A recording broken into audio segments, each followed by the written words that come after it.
आप एक बार सिलेबस बता देना मेरे को, मैं देख लूँ। सिलेबस अब सब फुल सिलेबस चलेगा। मैं रोहिला सर से वो बात कर लूंगी, मैथ्स का केमिस्ट्री का तो मैं अपने हिसाब से देखूंगी। ऑर्गेनिक और फिजिकल दो दो ही चीजें हैं, ऑब्वियस सी बात है। और मैथ्स का मैं वहां से पूछ लूंगी, फिजिक्स हमारा सब हो चुका है तो फुल सिलेबस है। ठीक है मैम। ठीक है, तो जल्दी से जल्दी इस वीक दे देना, है ना। और सानवी, तूने अभी तक वो वाला पेपर नहीं दिया ना, फुल सिलेबस वाला? मैम मैं रिवाइज करके दे दूंगी। हाँ, मेरे पता है तुम्हें, पता है ये रिवीजन और ये पढ़ाई एक नेवर एंडिंग प्रोसेस है जो चलता ही रहता है, वो कभी खत्म नहीं होता। कुछ पढ़ेंगे फिर पीछे का भूल जाएंगे, पेपर देखते सब भूल जाते हैं। मैम वो थोड़ा टफ था। अच्छा, थोड़ा टफ था, ओ माय गॉड। कब तक हो जाएगा तेरा रिवीजन? वेडनेसडे को दे दूंगी टेस्ट। एनी हाउ, और तू चीटिंग नहीं कर रही ना पेपर से? पेपर ऐसा तो नहीं नो। देखी जा रही है बीच बीच में नो। से? ओके। गर्विता, तुम ठीक हो? Yes ma'am. ओके। और तुम्हारी जो क्लास छूटी थी उसका मैंने वीडियो भेजा था क्या तुम्हें? नहीं भेजा था? हाँ मैम, भेज दिया था। भेज दिया था, ओके। ऑल राइट, और कौन था? हाँ, देवांगी जी, आप बोल रहे थे आप सैटरडे को पेपर दोगे, आपने क्यों नहीं दिया? या दिया, मुझे रिजल्ट नहीं बताया। नो मैम, नहीं दिया। क्यों नहीं दिया? नाम प्रिपेयर नहीं हुआ था। कब होगा प्रिपेयर?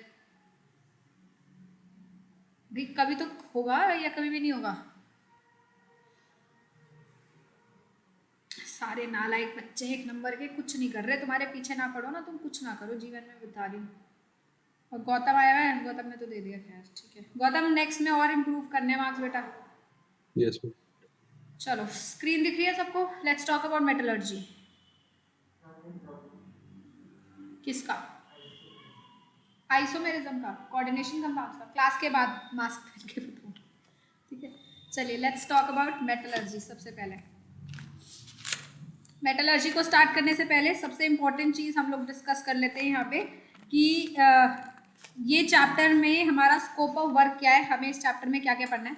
इस चैप्टर में जो स्कूल के लिए पढ़ाया था वो तो है ही है, ऑब्वियस सी बात है, लेकिन उसके अलावा मैं 2-3 मेटलर्जिकल प्रोसेस और एक्स्ट्रा में कन्वर्ट करने, और आप इसको एज अ लाइक स्टार्टिंग से, भले ही आप दोबारा नोट्स बनाओ ना बनाओ, वो आप लोग खुद देख लीजिए। एक बार प्रॉपर नोट्स बने हुए हैं तो सिर्फ ऐड ऑन करते जाइए पुराने वाले बच्चे। बाकी जो सीबीएसई वाले उन्हें तो लाइक प्रॉपरली बनानी ही है सारी चीज़ें, है ना। तो मेटलर्जी में हमारा स्कोप ऑफ वर्क क्या है? सबसे पहले यार, यहाँ पे बहुत सारी चीज़ें ऐसी है जो मेमोरी बेस्ड है, जो आपको ना एनी हाउ ध्यान रखनी ही पड़ेंगी, कोई तरीका और हमारे पास उसके लिए नहीं है। तो हम लोगों को यहाँ पे ये स्टडी करना है कि हम किस किस तरीके से कौन से मेटल को एक्सट्रैक्ट कर सकते हैं। हर मेटल को एक्सट्रैक्ट करने का एक डिफरेंट प्रोसेस है, वो हम लोग फॉलो करेंगे। उसके अंदर जो केमिकल रिएक्शंस हैं और जो कोऑर्डिनेशन कंपाउंड्स आपको मिल रहे हैं वो आपके लिए बहुत इंपॉर्टेंट रहेंगे, वो आप लोगों को एकदम याद रखने हैं अच्छे से, है ना। सो मेटलर्जी में सबसे इंपॉर्टेंट, सबसे पहले डेफिनेशन आती है दो चीजों की, एक मिनरल्स और एक ores. Minerals and ores. Minerals are basically वो naturally occurring substances that contain metals, naturally occurring substances containing metals, and they are obtained from earth crust, containing metals obtained from earth crust.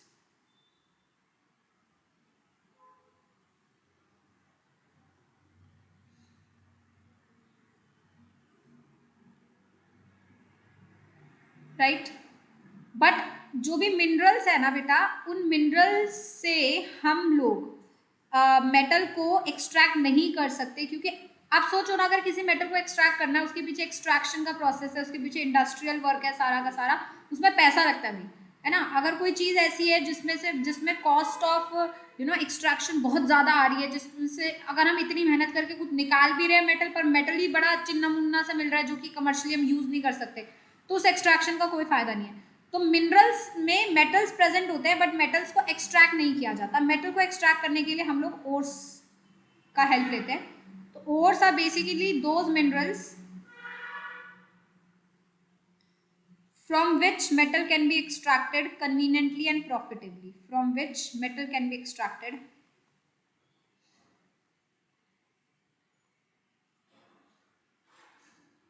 economically and feasibly, conveniently.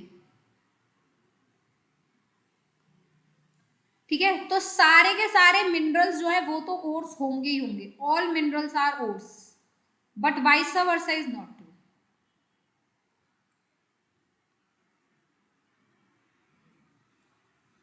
Her mineral तो और होगा, but हर और mineral हो ऐसा जरूरी नहीं।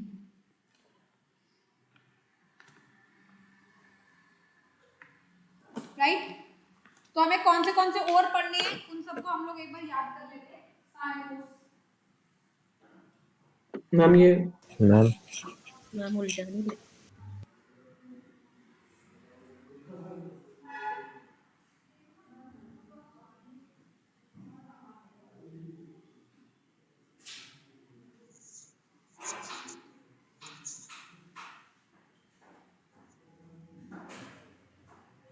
वंश क्या कह रहा है? मैम उल्टा लिखा है। आप उल्टा लिख दिए all ores are minerals are ores, नहीं सही तो लिखा है। Ma'am. All ores are minerals but all minerals अच्छा are not sorry ores. Sorry उल्टा लिख दिया। हाँ, पेन का छोड़िए ना।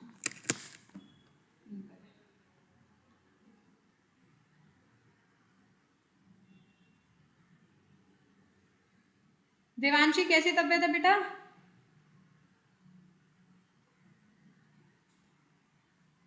देवांशी आवाज आ रही है?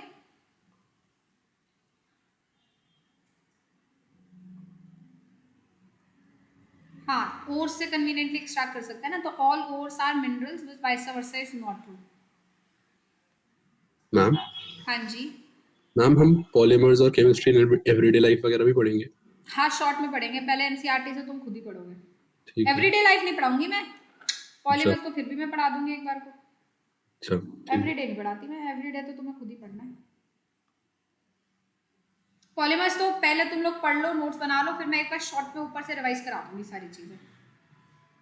एवरीडे के लिए कहोगे तो मैं तुम्हें क्वेश्चंस दे दूंगी इंपॉर्टेंट, बट पढ़ना तुम्हें वो एनसीईआरटी से है, तो एक एक लाइन से खुद ही पढ़ना है, खुद ही समझना है। मैम एनसीईआरटी फिंगर टिप्स कर लें उसके लिए? फिंगर टिप्स हाँ कर सकते हो, बिल्कुल। ठीक है ma'am. All ores are minerals vice versa is not true, right. चलिए let's talk about the ores, हमें बहुत सारे ओर्स पढ़ने हैं। Let's talk about some ores of irons, हमें मेटल्स के ओर याद करने हैं। So let's talk about ores of iron. वैसे तो मेरे पास बहुत सारे निमोनिक्स है याद करने के लिए, लेकिन कुछ इंपॉर्टेंट वालों के निमोनिक्स है, बाकियों को फिर आपको ध्यान ही रखना पड़ेगा। जैसे आयरन की ओर याद करने के लिए हम लोग याद करते हैं side effect of lime is coma.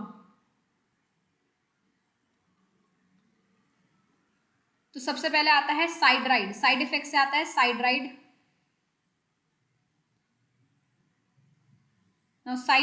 साइडराइड spelling SIDERID।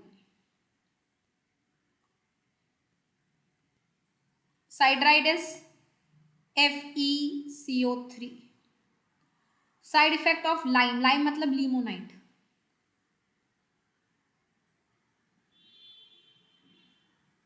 Limonite which is Fe2O3.3 water molecules. कोमा, को मतलब कॉपर पायराइट्स। तो कॉपर पायराइट्स जो हैं वो दोनों की है, कॉपर के भी और आयरन के भी। एक चीज और याद रखना, जब भी पायराइट्स या ग्लांस बोला जाए ना, मतलब सल्फाइड होता है उसके अंदर। पायराइट्स और ग्लांस, इसका मतलब उसके अंदर S2- है, इट्स अ सल्फाइड थिंग। तो copper pyrites is basically CuFeS2। मा मतलब मैग्नेटाइट,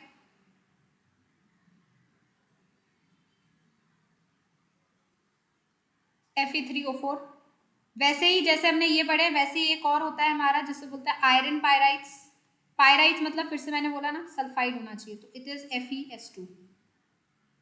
फॉर्मूला याद रखने हैं। Also we have this hematite, Fe2O3। So hematite, magnetite, siderite, limonite, these are all the ores of iron। हमें और वैसे जो एनसीईआरटी में ऑब्वियसली बात है वो तो करने ही करने हैं, बट उसके अलावा भी कई बार बहुत सारे अलग अलग करके ना हमसे पूछ लिए जाते हैं, तो हमें वो भी मतलब आने चाहिए। अब देखो आपकी ऊपर डिपेंड करता है कि आप कितना याद कर सकते हो, उसकी तो भी याद करने की वो नहीं है, जितना कर सकते हो करो। मैंने इंपॉर्टेंट आपको लिखवाए हैं, और जो इंपॉर्टेंट होंगे वो भी हम लोग लिख लेंगे। बट इसके ऊपर वो कुछ नहीं है कि मतलब यही पूछा जाएगा, ऐसा जरूर नहीं है, कुछ भी पूछा जा सकता है, ठीक है। They can be lot of course. सबका नाम अब पता है तो अच्छी बात है, नहीं पता तो ऐसे सवाल को छोड़ देना, और कुछ नहीं हो सकता, कोई लिमिट तो है नहीं याद करने की, कितना याद करेंगे, है ना। चलिए, इज दैट क्लियर? यहाँ तक क्लियर हुआ सबको? These are the ores of iron, जो मैंने इंपॉर्टेंट आपको लिखवाए हैं। Next is ores of copper. लिख लिया सबने वो ores of iron? Yes ma'am. Ores of copper में हमारा है कप को अजमा ले।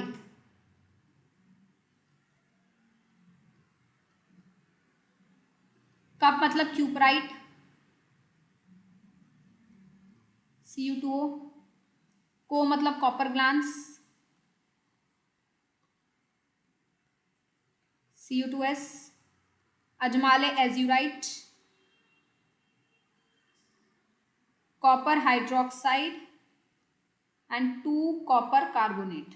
एज्यूराइट, माले मतलब मैलेचाइट। ये दोनों काफी इंपॉर्टेंट है, एज्यूराइट और मैलेचाइट तो बहुत बार पूछा गया है। Copper hydroxide and copper carbonate,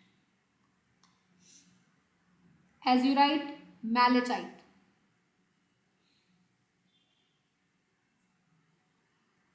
right, ये दोनों काफी इंपॉर्टेंट है, काफी सिमिलर है ना, बस फर्क इतना है कि एज्यूराइट में 2 कार्बोनेट है और इसमें नॉर्मल कार्बोनेट है।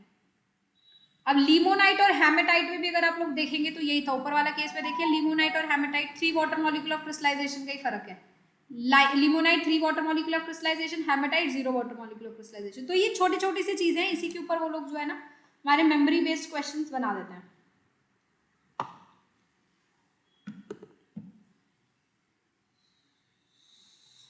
कप को अजमा ले, क्लियर। ओर्स ऑफ लेड,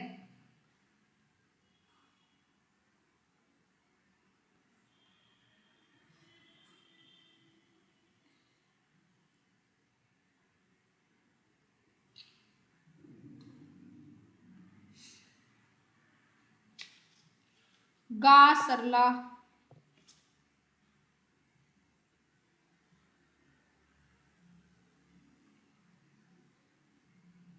गा सरला, ये याद करने का तरीका है इसको। लेट्स लेड, गा सरला।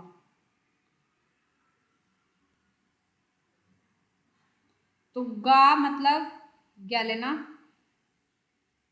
पीबीएस। गा, आ होगा ना, गा में आ भी होगा, आ is lead sulphate, that is called anglesite, lead sulphate, anglesite. सरला, सेरुसाइट, लेड कार्बोनेट। ला, इट्स लारनाइट,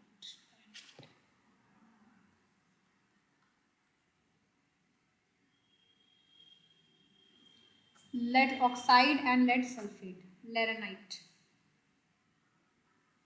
लेरेनकाइट बोलते हैं, lead oxide and lead sulphate. ये के है,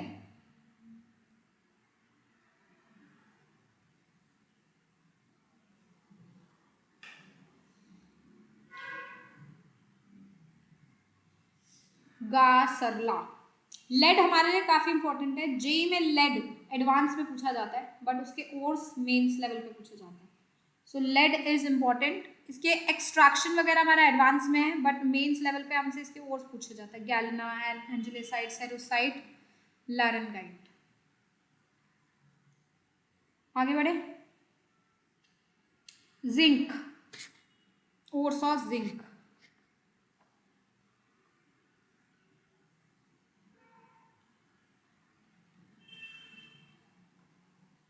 काला जिन,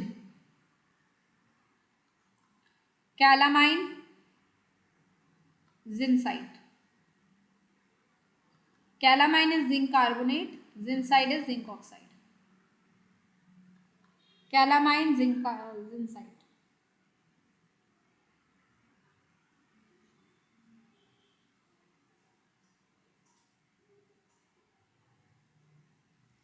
इसके साथ एक और भी होता है, वो आप लोगों ने सॉलिड स्टेट में सीखा, zinc blende, zinc sulphide.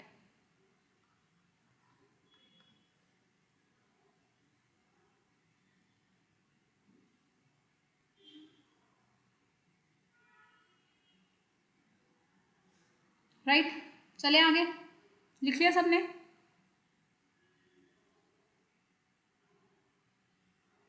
Yes ma'am. Pores of magnesium, ये तब मैंने तुम्हें मैग्नीशियम वगैरह तब कराए थे जब बोर्ड्स करा रहे थे, नहीं कराया था ना? जो वही कराया था जो तुम्हारे उसमें थे ना, पोर्स ऑफ मैग्नीशियम। आशीर्वाद दो माता, आशीर्वाद कैसे लिखेंगे? शब्द बड़ी की मात्रा है, पता नहीं कैसे लिखेंगे, जैसे भी लिखेंगे बस लिख देंगे, है ना? आशीर्वाद इंग्लिश में लिख देते हैं, हम ना लिख रहे हिंदी में। देखो, आशीर्वाद दो माता, माता, आशीर्वाद मतलब asbestos, asbestos, that is calcium magnesium thrice SiO3 whole 4, it is a silicate, asbestos। अब इसको इस तरीके से अगर याद नहीं कर सकते तो ऐसे याद कर लो, calcium silicate dot 3 times magnesium silicate, तो SI होल थ्राइस को हमने 4 लिख दिया, 3 मैग्नीशियम और 1 कैल्शियम लिख दो, ऐसे कर लो, ऐसे कर लो, दोनों ही एस्बेस्टॉस है। दो मतलब Dolo might, magnesium carbonate and calcium carbonate, magnesium carbonate, calcium carbonate, dolomite, dolomite काफी इंपॉर्टेंट है, एनसीईआरटी में भी गिवन है। मैग्नेसाइट, मैग्नीशियम कार्बोनेट, ता मतलब टैल्क, टैल्कम पाउडर नहीं होता, ये वही टैल्क है, ये भी एक तरीके का सिलिकेट ही है। Mg2Si2O5 होल ट्वाइस होता है MgOH whole 3, this is talcum powder. So these are some very important roles. अब इसके ऊपर सवाल क्या आते हैं भैया, पहले ये भी समझ ले। इसके ऊपर सवाल ऐसे आएंगे, which of the following ore is a carbonate ore, तो अब आपको फॉर्मूला पता होना चाहिए, calamine is a carbonate ore, dolomite is a carbonate ore, magnesite is a carbonate ore, है ना? तो अब आपसे वो ऐसे पूछेंगे कि कौन सा आपका कार्बोनेट ओर है, कौन सा ऑक्साइड ओर है, कौन सा सल्फाइड ओर है, कौन सा सिलिकेट है। तो ये एस्बेटॉस और टैल्क दोनों सिलिकेट्स की कैटेगरी में आते हैं जहाँ सिलिकॉन प्रेजेंट है। कार्बोनेट, ऑक्साइड और सल्फाइड तो आप लोग वैसे ही देखकर पहचान लेंगे, है ना? तो ये सारे इसके ऊपर जो भी सवाल आएगा डायरेक्ट आपको वो आना चाहिए, इसका मॉलिक्यूलर फॉर्मूला आना चाहिए, एग्जैक्ट मॉलिक्यूलर फॉर्मूला बेस्ड है, no twist and no turns. बस आपको पता है मार्क कर दोगे, नहीं पता तो छोड़ दोगे, और कुछ ऑप्शन नहीं है यहाँ पे, है ना? यहाँ मतलब यहाँ या तो 0 वाला ऑप्शन है या +4 वाला ऑप्शन है। ऑब्वियसली बात है, कोई बंदा इतना पागल तो है नहीं कि जब नहीं पता तो उसे माइनस करके आएगा जबरदस्ती, है क्या कोई ऐसा? ऐसा तो नहीं होगा, ऑब्वियसली बात है। ठीक है, क्लियर हुआ? आगे बढ़े। तो विच ऑफ द फॉलोइंग, अब इन सब में जितने भी हमने नाम लिखे हैं इसमें आपको ना ये ध्यान रखना, कौन सा कार्बोनेट है, कौन सा सल्फाइड है, कौन सा ऑक्साइड हो रहा है, ठीक है? नोट कर लिया सबने? बड़े आगे। इसके अलावा बहुत सारी ऐसी चीज़ें हैं जो हमें डायरेक्टली बस वो ओर्स नहीं होती, बट हमें वैसे पता होनी चाहिए, हमसे पूछ लेते हैं, जैसे माइक्रोकॉस्मिक सॉल्ट, ठीक है? इसका नाम पूछ लेंगे, ग्लोबुलस सॉल्ट का फॉर्मूला पूछ लेंगे, तो आपको बस उसके स्पेशल नेम्स पता होने चाहिए। They are not ore, they are just minerals, तो आपको पता होना चाहिए what are the these. Washing soda, कौन मुझे बताएगा वॉशिंग सोडा कौन है? ये तो सबको पता ही होगा। Yes, sodium carbonate and decahydrate, this is washing soda. Next that we ask just generally is globular salt, sodium sulfate हो जाता है ये, Na2SO4.10 water molecule of crystallization, that is globular salt. Microcosmic salt भी पूछ लेते हैं।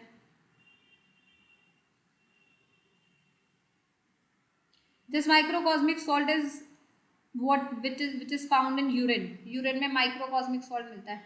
This is sodium hydrogen phosphate, NaH2PO4, right? तो पता है ये कहाँ नाम यूज करते हैं, जैसे पूछेंगे what is the n factor of microcosmic salt, जब पता ही नहीं है फॉर्मूला क्या है तो तुम इसका एन फैक्टर कैसे निकालोगे बताओ, है ना? मैंने सॉरी गड़बड़ लिख दिया, Na2HPO4 होता है, Na2 पेन की मार्क, Na2HPO4, तो मुझे कौन बताएगा? सानवी तो मुझे इसका एन फैक्टर बताएगी बेटा।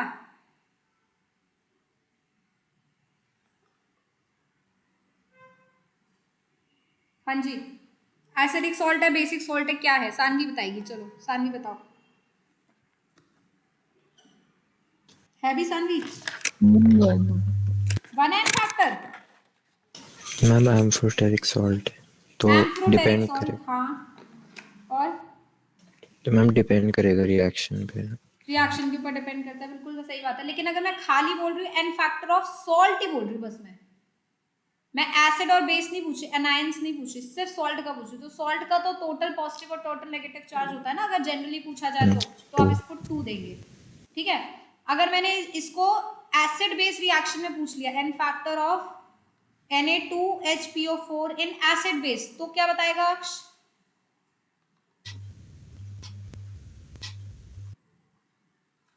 तब क्या बताएगा? मैम 1। मैम तब 1। क्यों? क्योंकि अभी इसके पास एक ही एच जो ये लूज कर सकता है ना। समझ आई बात सबको, हाँ या ना? एम्फीप्रोटिक होता है, एम्फोटेरिक नहीं। बता रही, यहां तक क्लियर हुआ?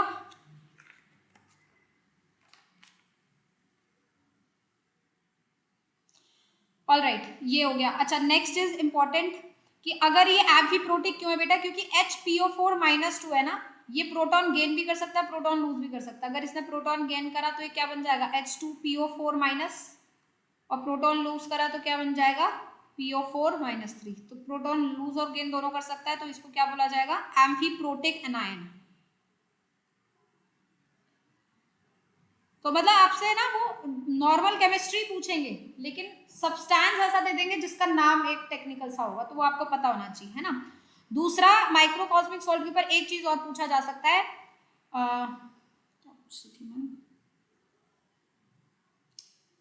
दिमाग से निकल गया मेरे, 1 मिनट। हाँ, ये एसिडिक सॉल्ट है, you can call it acidic salt. Why acidic salt इसलिए बोल सकते हैं क्योंकि अभी इसके पास एक एसिडिक एच बचा है जो कि रिप्लेस किया जा सकता है ना। तो ऑल दोज सॉल्ट जिनके अंदर एक एच होता है, they can be considered as acidic salt. Clear हुई बात सबको, हाँ या ना?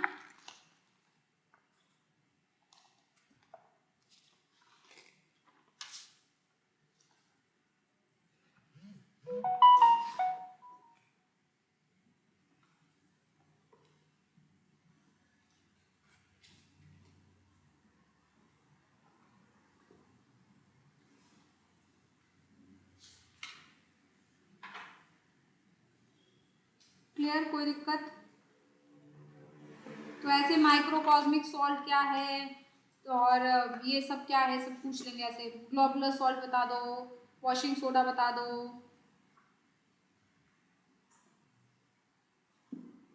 बहुत सारी डिफरेंट डिफरेंट चीजें हैं जो ये पूछ लेते हैं। Is that clear? Rock salt कौन बताएगा मुझे? What is rock salt?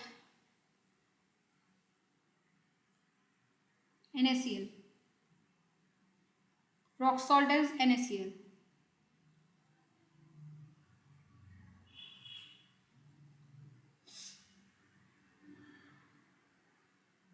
Horn silver, ये सिल्वर के ओर्स में आता है, horn silver, ores of silver, AgCl, ores of silver.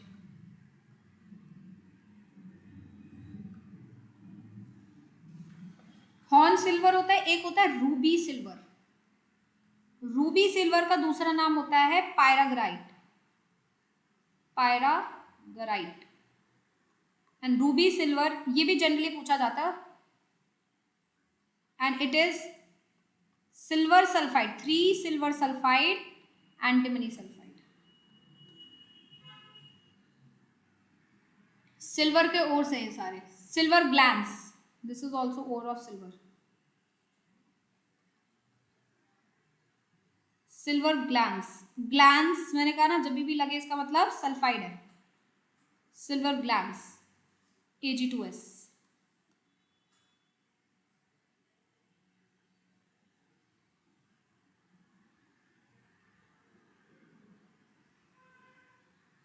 Silver glans का दूसरा नाम है अर्जेंटाइट। तो ये सारे दूसरे दूसरे name, argentite, silver glance, horn silver, pyrargyrite, ये सब दूसरे दूसरे नेम सबके आने चाहिए हम लोगों को। जब आप लोग स्कूल के लिए प्रिपेयर करें, सीबीएसई वाले बच्चों को कह रही हूँ, जब आप स्कूल के लिए प्रिपेयर करें तो आप इसमें से सिर्फ वही नेम्स याद करेंगे जो आपके एनसीईआरटी में गिवन है ना। बट वैसे जेई के लिए हमें सारे सब कुछ ओवरऑल इन टोटलिटी पता होना चाहिए। Is that clear? हाँ या ना, कोई दिक्कत? अच्छा, एक होता सिनाबार, सिनाबार तो सुना होगा कई बच्चों ने, मरकरी ओर, मरकरी सल्फाइड को बोला जाता है सिनाबार, HDS सिनाबार।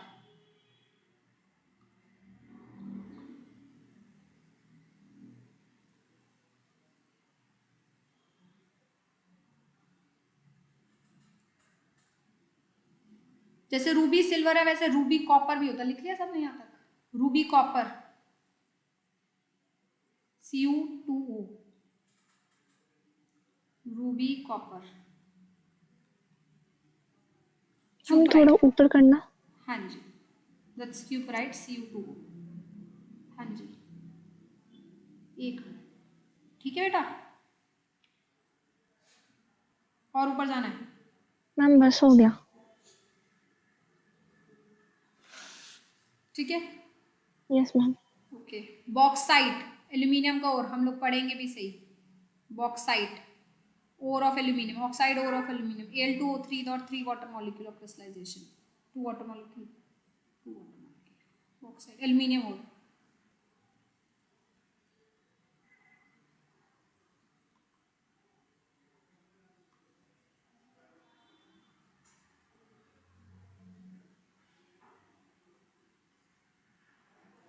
एक याद करो, हम लोगों ने एक नेम स्पेशली और पढ़ा है, ये पहले ही पढ़ लिया, MnO2। कौन बताएगा मुझे इसका नाम?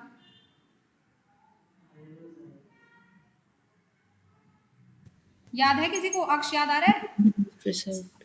हाँ, कहाँ पढ़ा ये हमने? KMnO4 की प्रिपरेशन में है ना, और एक K2CR2O7 की प्रिपरेशन में पढ़ा है, right. MnO2, this is pyrolusite. Who will, चलो ये हो गया। ये सब ये स्पेशल नेम्स ही मैं कह रही हूँ, यही वो पूछने वाले हैं, ऐसे ही कुछ कुछ वो पूछ सकते हैं आपसे, तो आपके पास सब होना चाहिए। क्रोमाइट, ये कब पढ़ा है? K2CR2O7 की प्रिपरेशन में। कौन बताएगा क्रोमाइट?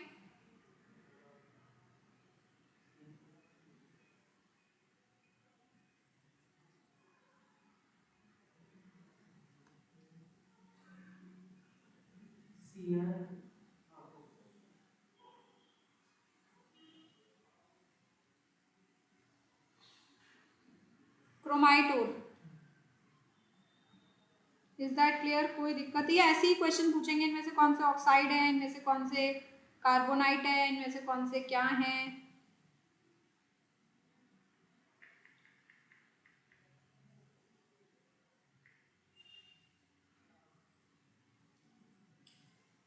राइट, चले आगे।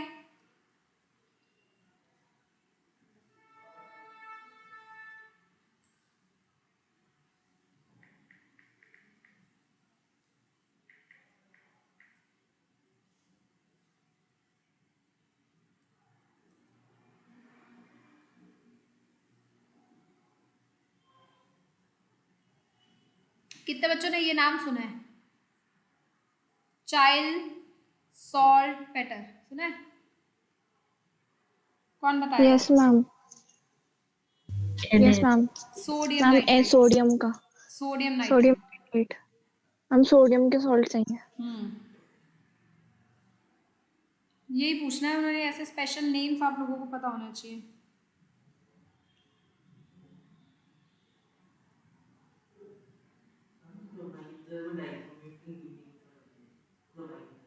क्या? क्रोमेट, क्रोमेट,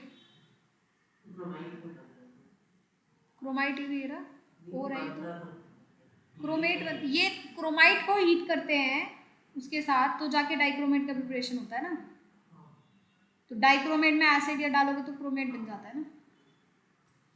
ठीक है जी, चलें आगे। डन। तो ये सारी चीजें हमें पता होनी चाहिए। अच्छा ये हमें चाइल्ड सॉल्ट पेटर है तो एक साथ एक सिंपल होता है सॉल्ट पेटर, वो कौन बताएगा? वो पोटेशियम नाइट्रेट होता है KNO3, है ना। क्रायोलाइट ये भी वैसे आगे आएगा, क्रायोलाइट और फ्लेट्सपार ये भी पता होना चाहिए, ये आगे आएगा वैसे, क्रायोलाइट और फ्लेट्सपार।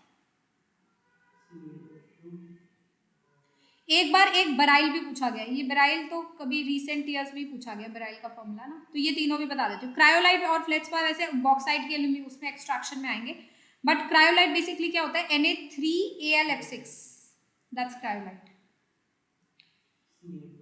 CF2 फ्लेट्सपार,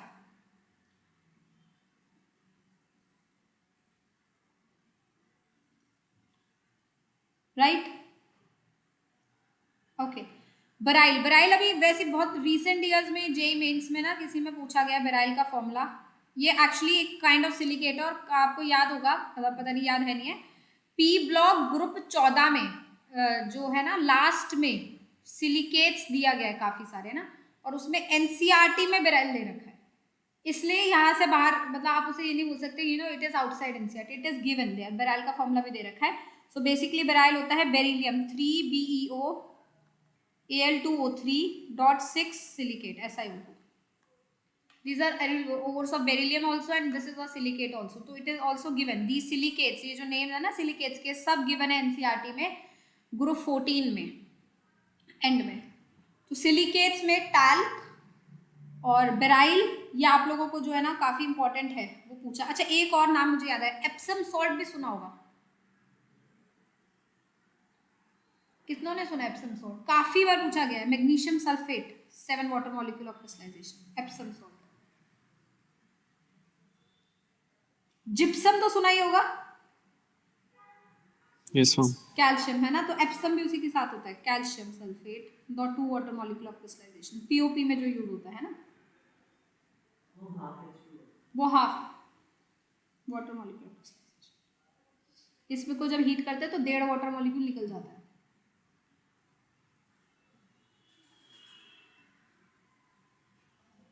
तो सिलिकेट्स में 3 हम लोगों ने कर लिए, एस्बेटॉस, बेराइल और टैल्क, ये 3 मेजर सिलिकेट्स है जो आपको करने हैं। ऑक्साइड्स तो ऑलमोस्ट सारे ही कर लो, जितने मैंने आपको करवाए ऑक्साइड्स तो ऑलमोस्ट सारे करने हैं। सिल्वर के मेजरली 3 करने हैं, horn silver, ruby silver, silver glance, ये 3 हम लोगों ने कर लिए।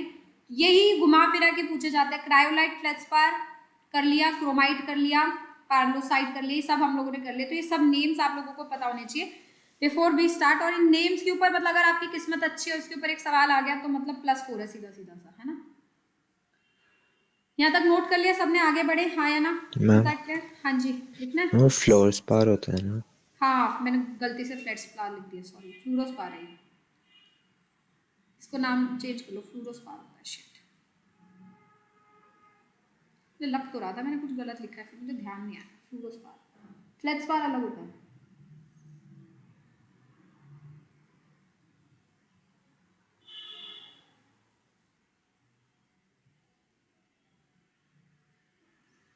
चले आगे, डन।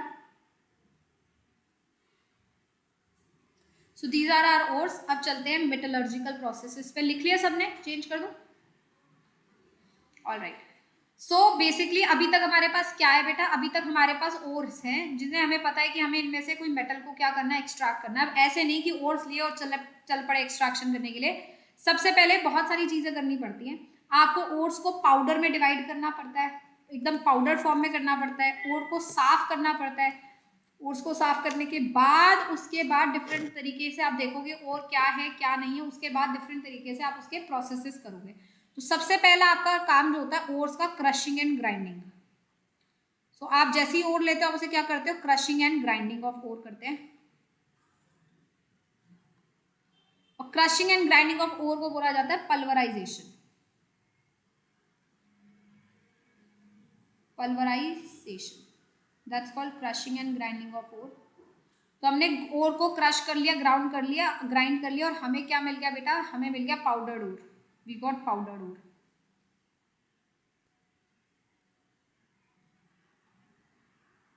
अब एक बार मेरे को पाउडर ओर मिल जाता है, उसके बाद मैं क्या करती हूँ, ओर को साफ सुथरा करती हूँ।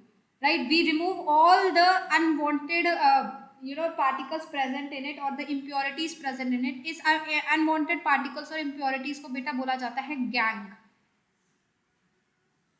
right? So gang is basically all those impurities और rocky या siliceous particles जो भी उसके अंदर impurity के form में present होती है, that is gang. Siliceous particles या siliceous particles, silicon के particles basically.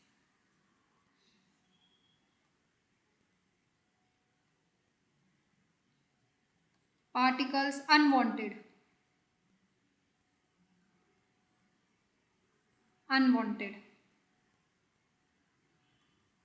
impurities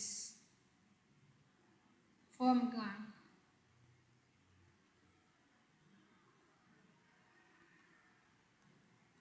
उसको क्या बोला जाता है? गैंग. तो all these rocky siliceous particles unwanted impurities जो प्रेजेंट है गैंग है. तो मैं क्या करूंगी, मेरा पाउडर्ड ओर है, इसके अंदर से रिमूव करेंगे गैंग को.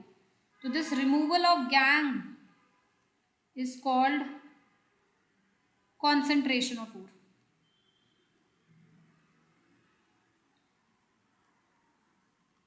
इसको बोला जाता है कॉन्सेंट्रेशन ऑफ ओर.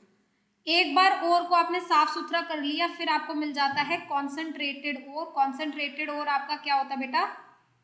साफ सुथरा एकदम बढ़िया सा ओर है.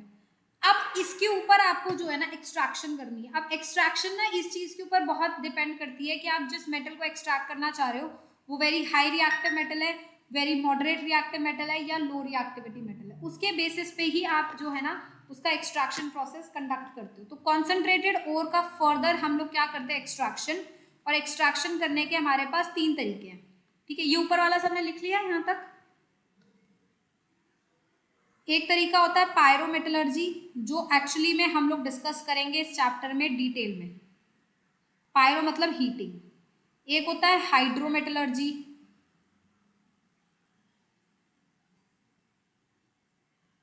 और एक होता है electrometallurgy.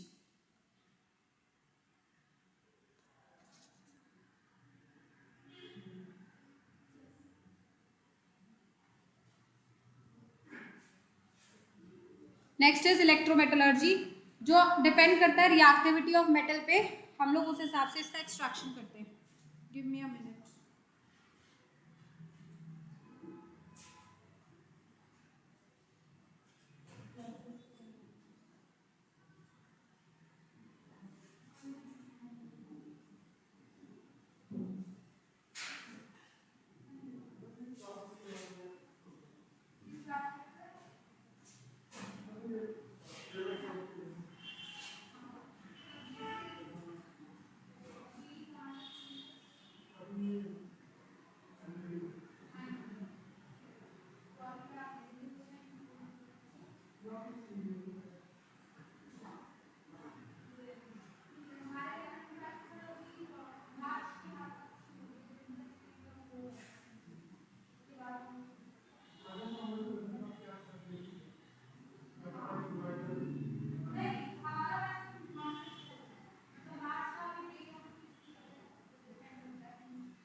Right, so we have pyro, hydro and electro. 3 तरीके की मेटलर्जी होती है जो कि डिपेंड करती है आपकी उसके ऊपर।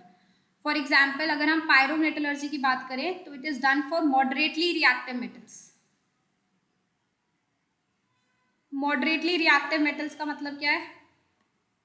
रिएक्टिविटी सीरीज जानते हैं ना सारे, उसमें जो बीच में लाई करेंगे। Hydrometallurgy is done for least reactive metals जैसे सिल्वर, लीस्ट रिएक्टिव मेटल्स जैसे कि सिल्वर वगैरह हो गए हमारे।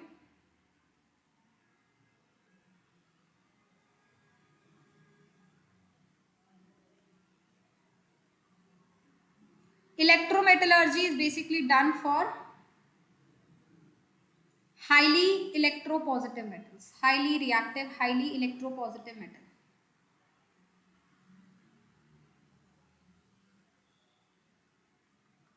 तो हमें तीनों तरीके की मेटलर्जी को टच करना है। हम लोग डिटेल में तो पायरोमेटलर्जी के जाएंगे, हाइड्रोमेटलर्जी का बस एक ही 2 केस करेंगे हम लोग सिर्फ एक्सट्रैक्शन ऑफ सिल्वर में,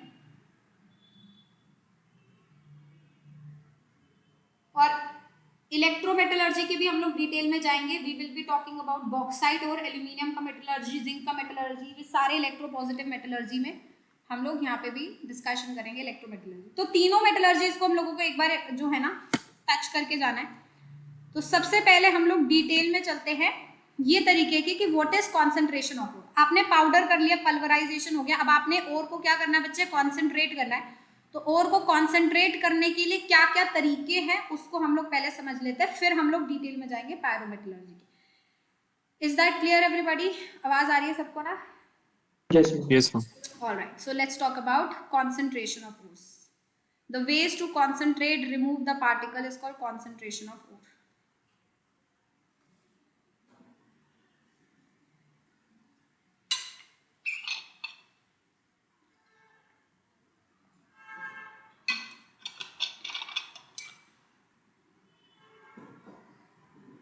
All right. तो सबसे पहले कॉन्सेंट्रेशन ऑफ ओर के बहुत सारे मेथड हैं. जैसे कि पहला मेथड हम लोग करने वाले हाइड्रोलिक वॉशिंग बोला जाता है इसे. Hydraulic washing. हाइड्रोलिक वॉशिंग क्या है? जैसे कि सपोज आप लोगों ने देखा होगा कभी आपके पास कोई क्वाइन होता है और उस पर मिट्टी लगी रहती है, तो हम लोग लेते हैं पाइप लेते हैं और पाइप से बहुत हाई प्रेशर से पानी मारते हैं क्वाइन के ऊपर और सारी मिट्टी निकल जाती है और पानी के साथ बह जाती है ना. इसी प्रोसेस को बोला जाता है हाइड्रोलिक वॉशिंग. बट इसे डिफरेंट तरीके से कराया जाता है. सबसे पहली बात हमें ये समझनी होगी कि ये हम लोग कब कराएंगे. ये हम लोग तब कराएंगे जब there is the difference in density of gangue particles and the ore particles. So hydraulic washing हम लोग कब कराएंगे? When there is difference in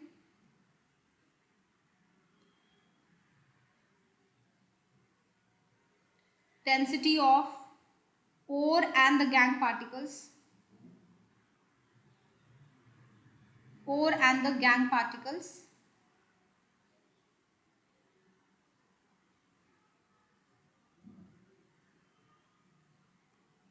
Difference in the density of ore and the gang particles. So high stream of water is passed, and with that high stream of water, the gang particles are completely washed away. The ore is washed with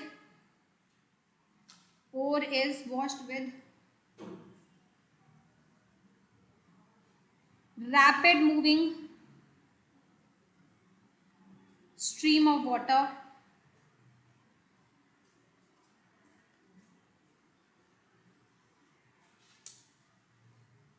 The lightweight gang particles are washed away. The lightweight gang particles. Gate close कर देना बेटा please. The lightweight gang particles are washed away.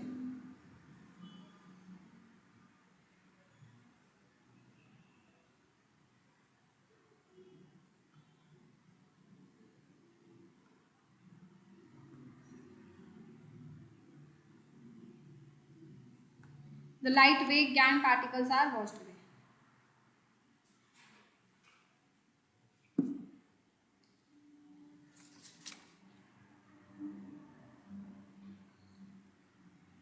इसको बोला जाता है hydraulic washing. Right. तो तब क्या आ जाएगा जब ओर और गैंग पार्टिकल्स की डेंसिटी में डिफरेंस होगा बहुत ज्यादा. इसको अलग अलग नाम से जाना जाता है. इसे बोला जाता है कभी कभी ग्रेविटी सेपरेशन भी बोल सकते हैं इसे लेविगेशन भी बोल सकते हैं. लेविगेशन भी बोला जाता है. Hydraulic washing.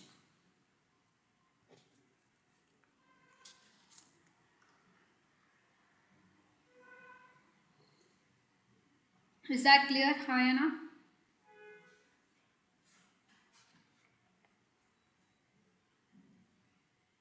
Yes, ma'am. Generally हम लोग क्या करते हैं, टिन ऑक्साइड का Fe2O3 में भी हम लोग हेमेटाइट में भी यूज कर सकते हैं. क्रोमाइट ओर में भी यूज किया जाता है FeCr2O4. इन सब के अंदर जनरली हम लोग जो है हाइड्रोलिक वॉशिंग यूज करते हैं. Generally hydraulic washing is use.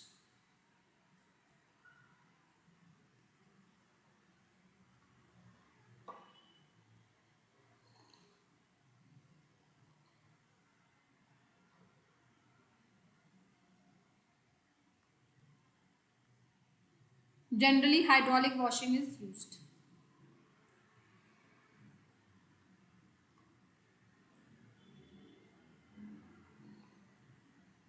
So this is hydraulic washing. या तो ये करो, अगर ये मतलब ये नहीं सूट कर रहा तो हम लोग नेक्स्ट मेथड भी कॉन्सेंट्रेशन का यूज कर सकते हैं, that is called magnetic separation.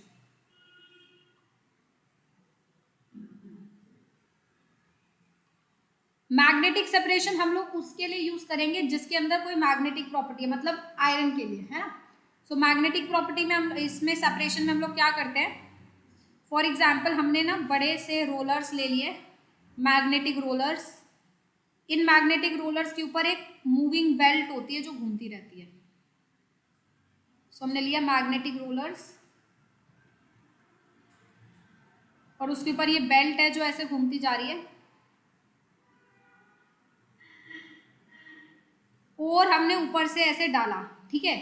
तो अगर आपका और आयरन का है सपोज, तो वो मैग्नेटिक मैग्नेटिक रोलर के साथ स्टिक रहेगा. और अगर impurity non magnetic property show कर रही है तो जैसे ही और इम्प्योरिटी इसके ऊपर गिरे, क्योंकि और जो है वो बेल्ट के साथ स्टिक रहेगा तो वो काफी पास गिरेगा, और जो इम्प्योरिटीज है क्योंकि वो उसके ऊपर स्टिक नहीं रहेंगी तो वो काफी दूर जाके गिरेंगे. And that's how you can separate impurity and ore. तो जनरली मैग्नेटिक सेपरेशन उसके लिए यूज किया जाएगा जिसमें या तो इम्प्योरिटी मैग्नेटिक है या फिर ओर मैग्नेटिक है. When either ore or impurities are either ore or impurity are magnetic.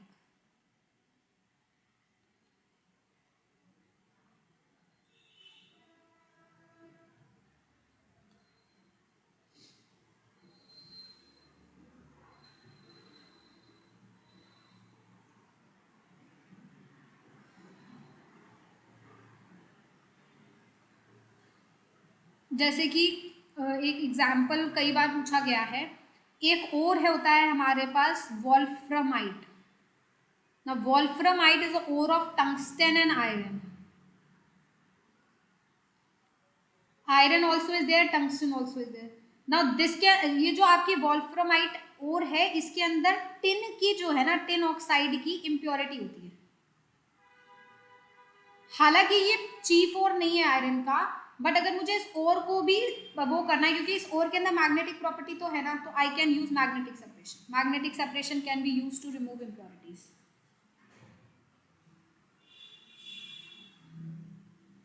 Can be use to separate, can be use to remove impurities. ये बात सबको समझ आई, हाँ या ना? आदि, is that clear? Yes, ma'am. और अगर आपके पास कोई आयरन का और है, चाहे वो पायराइट ले लो, चाहे कॉपर पायराइट ले लो, चाहे मैग्नेटाइट ले लो, चाहे हेमेटाइट ले लो, उसके लिए तो मैग्नेटिक सेपरेशन हमेशा ही कर सकते हो, कोई बात ही नहीं है, है ना.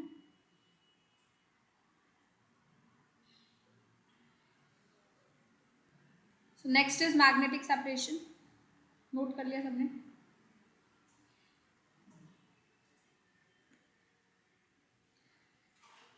टिन ऑक्साइड जो है ना, इसका एक नाम होता है, इसको बोला जाता है कैसराइट.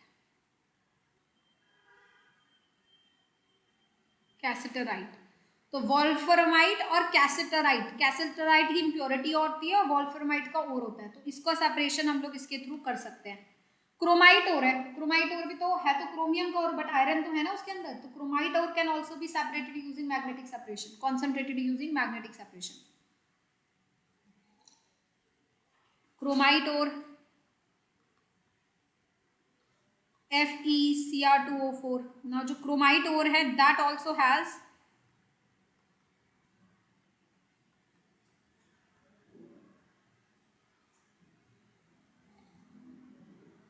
chromite ore that also has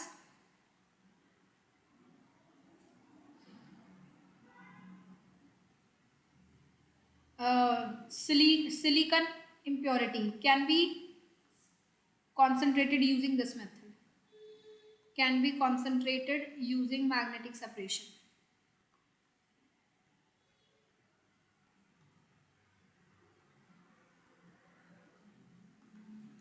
clear हुआ? कोई डाउट, कोई दिक्कत?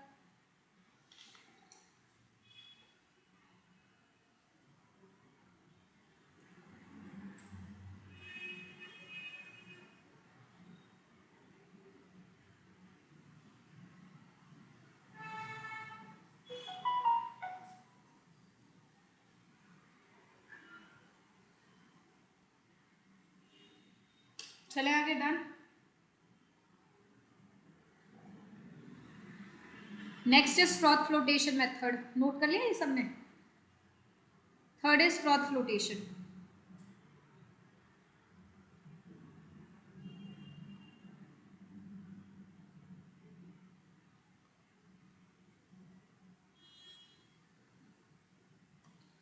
नाउ फ्रॉथ फ्लोटेशन मेथड का वो क्या है, ये बहुत ज़्यादा इंपॉर्टेंट है, इसके ऊपर 100% सवाल आएंगे। इसके अंदर तब ये मेथड तब यूज करते हैं when there is a difference in wetting tendency of ore and the gangue particles. This is used when there is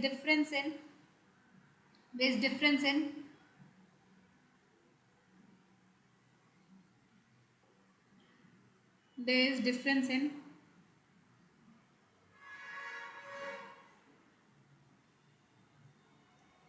ore and gang particles. Oh, sorry. Wetting tendency of ore and gang particles. Difference in wetting tendency of ore and gang particles.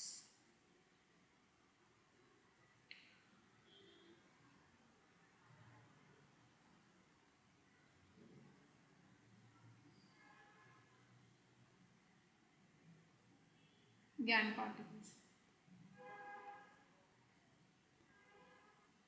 Waiting tendency का क्या मतलब है, मतलब हम लोग यहाँ पे दो चीजें डालते हैं, एक तो वाटर और एक ऑयल। वाटर इज पोलर, वो भिगा देगा, और ऑयल जो है से भगाएगा नहीं। तो ये डिफरेंस हम लोगों को जो है बेसिकली वो करना है। इसको जनरली यूज किया जाता है for sulphide ores, used for sulphide ores.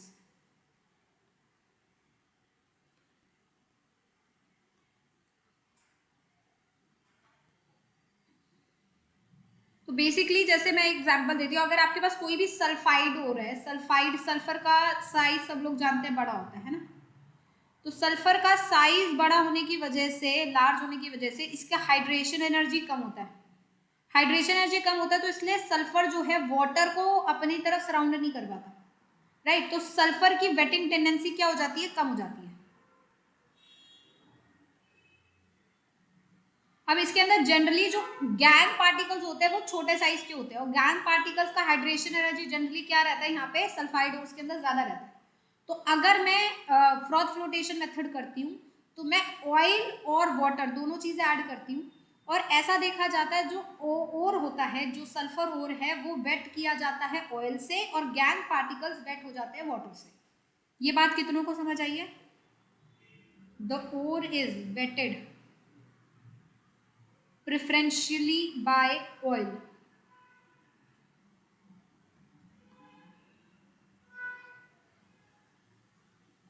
Oil, and gang is wetted by water. And gang is wetted by water.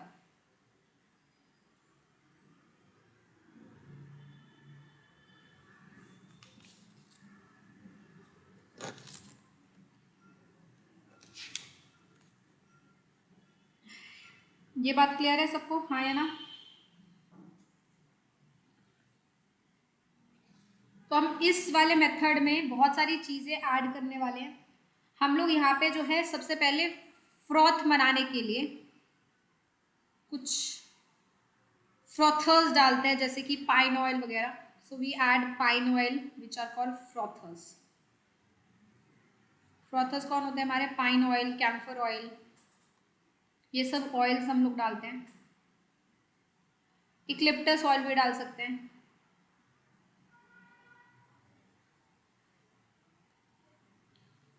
तो ये हमारे फ्रॉथर्स होते हैं।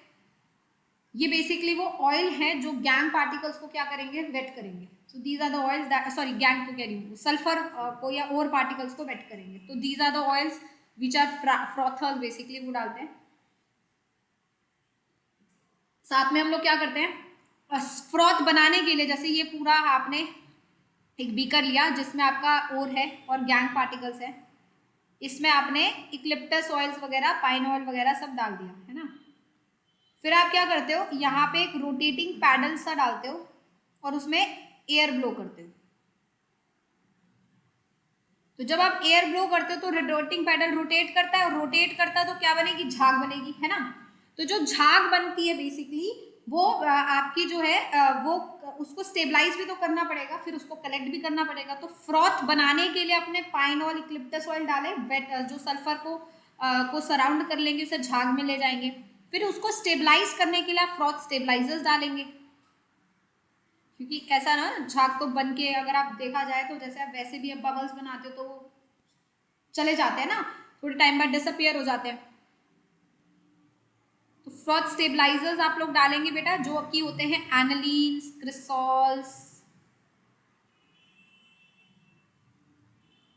उनको हम लोग ऐड करते हैं ताकि लाइफ ऑफ एयर बबल जो है वो इंक्रीज हो जाए, एयर बबल इंक्रीज हो जाए, है ना, वो भी हमने डाल दिया। तो जैसे हम पैडल रोटेट करे जा रहे हैं, आपका जो है वो पाइन ऑयल्स डाला हुआ है, उसने ओर को क्या कर दिया, सराउंड कर दिया है, और वो सारे के सारे आपके उसमें आ जा रहे हैं, झाग में आ जा रहे हैं। ये स्टेबलाइज ऐसे करता है कि अगर आप एनालीन या क्रिसॉल देखोगे, उसके अंदर एक हाइड्रोफोबिक पार्ट है, तो हाइड्रोफिलिक पार्ट है बेटा।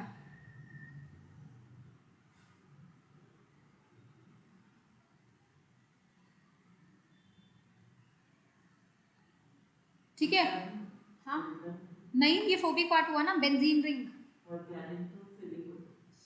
फिलिक मतलब लविंग, ऑर्गेनिक कैसे लविंग होगा, पानी से, हम हाइड्रो की बात कर रहे हैं, पानी के बाद वो लविंग होगा towards the oil, oil part के लिए वो लविंग हो जाएगा, पर वाटर के लिए तो ये वाला हाइड्रोफोबिक पार्ट है ना, और ये वाला क्या है, हाइड्रोफिलिक पार्ट है। तो बेसिकली क्या होगा कि इसके अंदर दो पार्ट है, तो एक पार्ट इसका पानी की तरफ रहेगा, दूसरा जो बड़ा वाला पार्ट है वो गैंग की तरफ रहेगा। तो इस तरीके से वो गैंग से चिपका रहेगा, तो पार्टिकल्स क्या रहेंगे, बड़े साइज के होते जाएंगे, है ना। तो जो फ्रॉथ स्टेबलाइजर्स है वो बेसिकली ऐसे कंपाउंड्स आपको चाहिए जिनके अंदर दोनों पार्ट हो, फिलिक और फोबिक, ताकि वो पानी के साथ भी टिका रहे, फ्रॉथ के साथ भी टिका रहे, और फ्रॉथ वहीं पे रहे, डिसअपियर ना हो। उन दोनों को पकड़ने वाले एक तरीके से हो गया। जैसे कि सरफेस टेंशन अपन ने किया ना, सरफेस केमिस्ट्री, तो उसमें याद होगा हम लोग इमल्सन्स में जो इमल्सीफायर्स डालते हैं, ये किसी को पता है, जैसे मिल्क होता है, जब मैंने आपको पढ़ाया था तो मैंने आपको बताया था ना कि जो मिल्क होता है उसके अंदर ऑयल और वाटर दोनों चीज़ें होती हैं, milk has oil and water, है ना। कभी भी घर पे जाके अपने घर में दूध की क्वालिटी अगर चेक करनी हो तो दूध को हाथ में डालो और ऐसे ऐसे मसाज करो, थोड़ी देर बाद अगर उसका ऑयलीनेस डिसअपियर हो गया, that means the milk is good. अगर उसमें अभी भी तुम्हारे हाथ में ऑयल है ना, मतलब उसके अंदर रिफाइंड बहुत ज़्यादा है। तो बेसिकली क्या होता है, ऑयल और वाटर इनसॉल्युबल होते हैं, तो आप उसमें एक ऐसा इमल्सीफायर डालते हो जो कि हाइड्रोफोबिक और फिलिक पार्ट दोनों रखता है, तो दोनों पार्ट आपस में जुड़े होते हैं, है ना। एग्जैक्टली वही काम हमें यहाँ कर।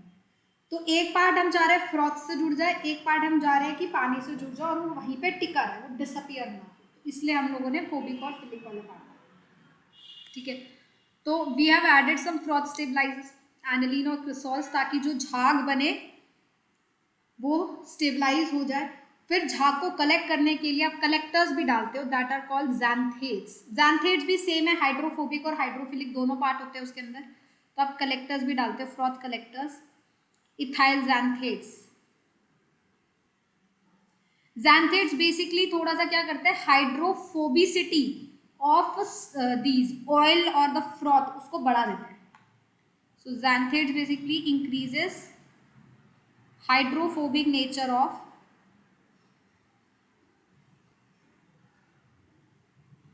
ऑयल, मतलब ऑयल की नॉन वेटेबिलिटी, वो वेटेबिलिटी को बढ़ा देते हैं,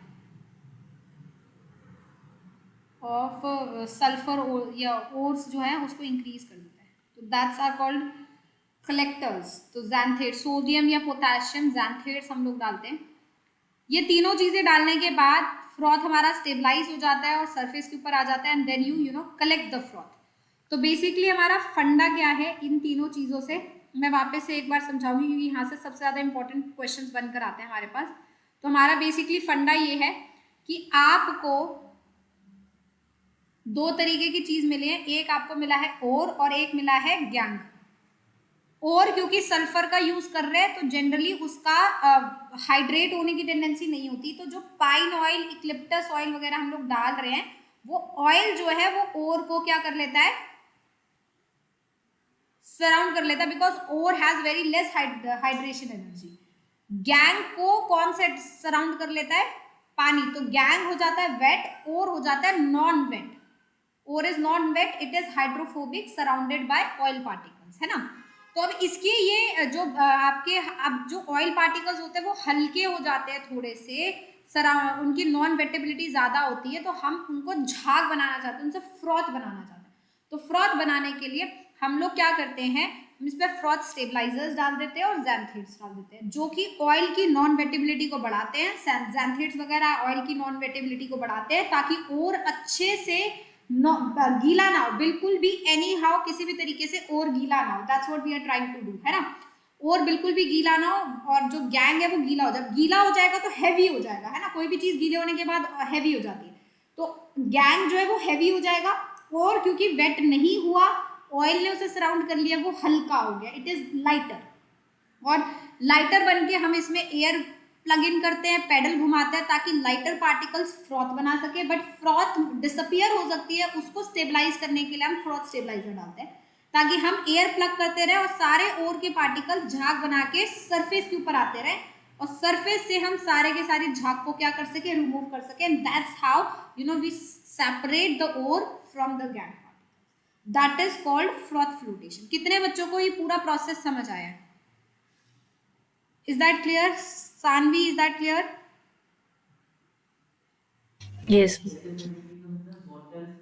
वेटेबिलिटी मतलब वाटर से, नॉन वेटेबिलिटी मतलब ऑयल से, ठीक है। Aadi, Garvita, Radhika, Gautam, is that clear everybody?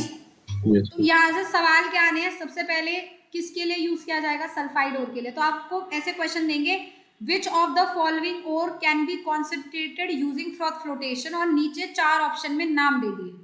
Lead आपका दे दिया, सपोज उसने दे दिया सिनाबार, ठीक है, उसने दे दिया कॉपर पायराइट्स, और फिर उसने दे दिया लेट्स से जिनसाइट, और फिर एक उसने और कोई दे दिया हमें एज्यूराइट। अब इसमें पूछेगा कौन कौन हो सकते हैं, तो जिसके अंदर भी सल्फाइड ओर है वो हो सकता है। तो कॉपर पायराइट भी सल्फाइड ओर है, सिनेबार भी सल्फाइड ओर है, तो ये दोनों के दोनों फ्रॉथ फ्लोटेशन से हो जाएंगे, बाकी नहीं होंगे, है ना। तो सबसे इंपॉर्टेंट बात ये सल्फाइड ओर्स के लिए है, तो आपके ओर्स को याद रखना है कौन से सल्फाइड है। और दूसरी बात, इसमें आप लोग फ्रॉथर्स, फ्रॉथ स्टेबलाइजर और कलेक्टर्स वो कौन से डालते हैं वो पता होना चाहिए। तो फ्रॉथर्स पॉइनर, एक्लिप्टस ऑयल, कैम्फर ऑयल, कोई भी किसी भी तरीका का ऑयल डालना है बेसिकली। फ्रॉथ स्टेबलाइजर में आपको ऑर्गेनिक कंपाउंड डालना है जो कि इस तरीके से जिसमें एक पोलर पार्ट और एक नॉन पोलर पार्ट हो, जैसे क्रिसॉल हो गया, OH और CH3 लगा दिया आपने, है ना। आप एनिलीन डाल सकते हो, इनफैक्ट आप एनीसोल भी डाल सकते हो। फिर ज़ैंथेट्स डालते हैं ताकि वो उसकी नॉन वेटेबिलिटी को बढ़ा के उसको कलेक्ट करने में मदद कर सके। यहाँ तक सबको क्लियर हुआ? वंश, is that clear? Yes, ma'am. Froth flotation is very important. तो ये हमारे 3 तरीके हो गए। अब मैंने अगर तुमसे ये सवाल पूछ लिया, इनमें से कौन सा जो है मैग्नेटिक ओर को कॉन्सेंट्रेट करने के लिए यूज किया जाएगा, या मतलब मैग्नेटाइट या हेमेटाइट के लिए, तो मैग्नेटिक सेपरेशन बोल देंगे। कॉपर पायराइट्स के लिए कौन सी यूज किया जाएगा, फ्रॉथ फ्लोटेशन बोल देंगे, है ना। तो ऐसे ही हम आपको कोई मैग्नेटिक भी यूज हो सकता है, आप इसमें ये भी यूज कर सकते हो, दोनों यूज कर सकते हो, ऐसा कुछ नहीं है कुछ भी। वैसे फ्रॉथ फ्लोटेशन ज्यादा बेटर होता है, बट फिर भी इट अगेन ऑल्सो, अगर इसमें दोनों यूज हो सकते हैं तो इसमें भी डिपेंड करता है कि आपकी इम्प्योरिटी क्या है। सपोज इम्प्योरिटी भी मैग्नेटिक हुई तो फिर इम्प्योरिटी को तो उससे नहीं कर पाएंगे, तो फिर फ्रॉथ फ्लोटेशन। यहाँ तक सबको क्लियर हुआ? तो gravity separation, hydraulic washing, navigation, ये तीनों चीजें एक ही हैं। फिर नेक्स्ट आ गया मैग्नेटिक सेपरेशन, चौथा आ गया, तीसरा आ गया फ्रॉथ फ्लोटेशन। 5वां बकवास है, वो है हैंड पिकिंग, हाथ से गैंग निकालते रहो, तो बकवास है, वो कौन करता है, वो कोई नहीं करता, तो इसको छोड़ देते हैं, आगे बढ़ते हैं। तो मैंने ऑयल को साफ सुथरा कर लिया, गैंग पार्टिकल्स उसके रिमूव कर दिए, ऑयल मेरा कॉन्सेंट्रेट हो चुका है। अब इस कॉन्सेंट्रेटेड ओर को आगे लेके चलते हैं मेटलर्जिकल प्रोसेस में। तो हम लोग मेटलर्जिकल प्रोसेस जो स्टार्ट कर रहे हैं वो स्टार्ट कर रहे हैं पायरोमेटलर्जी। पायरोमेटलर्जी का मतलब समझ रहे हैं? मॉडरेट रिएक्टिव मेटल्स के लिए कॉन्सेंट्रेट करने के बाद पायरोमेटलर्जी यूज किया जाएगा ना। तो पायरोमेटलर्जी का आगे के स्टेप्स क्या है? पायरो मतलब होता है हीटिंग, तो ये मेटलर्जिकल प्रोसेस ऐसे हैं जो हीटिंग से रिलेटेड होंगे, ये एक्सट्रैक्शन में यूज होंगे, मॉडरेटली रिएक्टिव सब्सटेंसेस के लिए ही हम लोग इसको यूज करेंगे, ठीक है। आगे और भी मेथड आते हैं, जैसे कॉन्सेंट्रेशन में अगर आप एनसीईआरटी पढ़ेंगे तो एक मेथड और इन्होंने दे रखा है leaching, that is also a way of concentration. But ये लीचिंग वाला प्रोसेस जो है इसको मैं हाइड्रोमेटलर्जी में पढ़ाऊंगी तो आपको ज़्यादा शायद बेटर समझ आएगा। बट हम लोग अगर एनसीईआरटी में देखेंगे तो उन्होंने लीचिंग वाला प्रोसेस एक तरीके से कॉन्सेंट्रेशन में भी दे रखा है ना, तो ये भी आप एक पॉइंट लिख लीजिए, leaching can also be a way of concentrating ore. पर हम लोग इसे पढ़ेंगे जनरली उसमें हाइड्रोमेटलर्जी में, लीचिंग प्रोसेस। मैं आपको बता देती हूँ बट इसको डिटेल में मैं वहां लेके चलूंगी, उसके बाद मैं आपको पायरोमेटलर्जी बताती हूँ। किसका लायो मतलब लिक्विड होता है वहां पे, हाइड्रोफिलिक मतलब हाइड्रो मतलब वाटर, लायो मतलब any liquid as it is, मतलब any liquid can be any, DM से मतलब होता है उसका डिस्पर्जन मीडियम से। तो leaching can also be used to concentrate ore, इसको लिख लेते हैं बट इसको डिटेल में हम लोग हाइड्रोमेटलर्जी में पढ़ लेंगे, एक बार समझ लेते हैं क्योंकि एनसीईआरटी में ये दे रखा है वहां पे। तो लीचिंग का मतलब पता है क्या होता है, किसी भी सॉल्वेंट में सोल्यूशन को मिला के वो करते जाना, हीट करते जाना, डाइजेस्ट करते जाना, दैट इज व्हाट लीचिंग। तो एनसीईआरटी के हिसाब से यहाँ पे हम लोगों को पढ़ना है लीचिंग ऑफ बॉक्साइट ओर।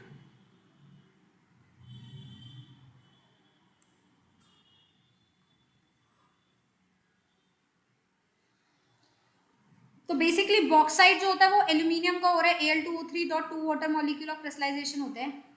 इसके अंदर इम्प्योरिटी प्रेजेंट होती है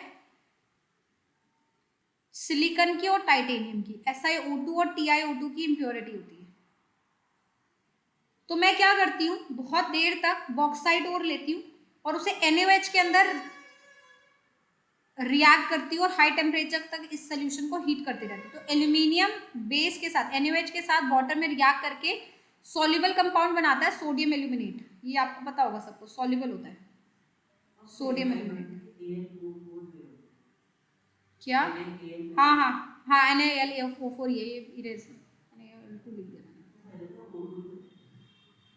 मैंने, नहीं O2 ही होता है भाई, इसको ऐसे लिख सकते हैं NaAlOH होल 4, ये लिख सकते हैं आप, ये दोनों सेम चीज होती है, यही होता है O2 होता है। एल्यूमिनियम का +3 ऑक्सीडेशन स्टेट मेंटेन करना है, बस ये कैसे भी कर दो, -4 +1 +3, या तो ऐसे कर दो या फिर ऐसे लिख दो, दोनों तरीके से लिखने के।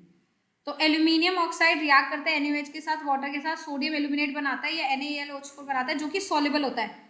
तो अब क्या होगा कि जो इम्प्योरिटी है वो इनसॉल्युबल है, SiO2 थोड़ी रिएक्ट करेगा और ना ही TiO2 रिएक्ट करेगा, तो ये बेसिकली NaOH में क्या रह जाएंगी, इनसॉल्युबल, ये वो ही नहीं होंगी, डिजोल्व ही नहीं होंगी। तो आप इसको एक तरीके से सेपरेट कर दीजिए। फिर उसके बाद जब आपने इसे सेपरेट कर दिया, फिर जो सॉल्युबल कॉम्प्लेक्स आपको मिला है उसको लेकर उसे कार्बन डाइऑक्साइड उसके अंदर पास कर दीजिए।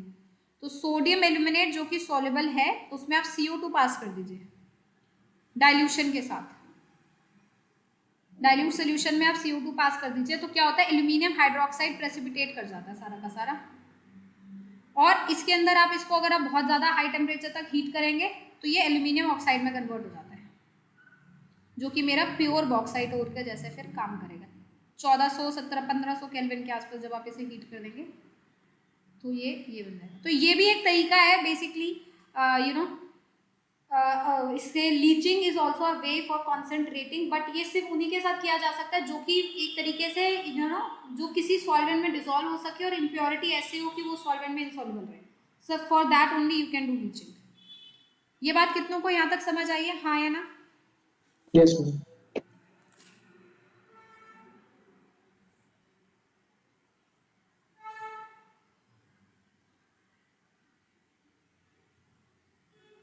आप लोगों को तब मैंने लीचिंग नहीं कराया था ना, ये काफी इंपॉर्टेंट रिएक्शन है, कई बार पूछा गया है। बट लीचिंग को ज़्यादा अच्छे से हम लोग हाइड्रोमेटलर्जी में करेंगे जब सिल्वर का एक्सट्रैक्शन करेंगे लीचिंग के थ्रू ना, तब वो बहुत अच्छा एग्जाम्पल रहता है लीचिंग का। ये बस एक जो एल्यूमिनियम के साथ लीचिंग है वो बस एक तरीके से उसका कॉन्सेंट्रेशन का तरीका है, इससे हम एक्सट्रैक्शन वगैरह कुछ नहीं कर रहे, हम जस्ट उसे क्या कर रहे हैं, कॉन्सेंट्रेट कर रहे हैं।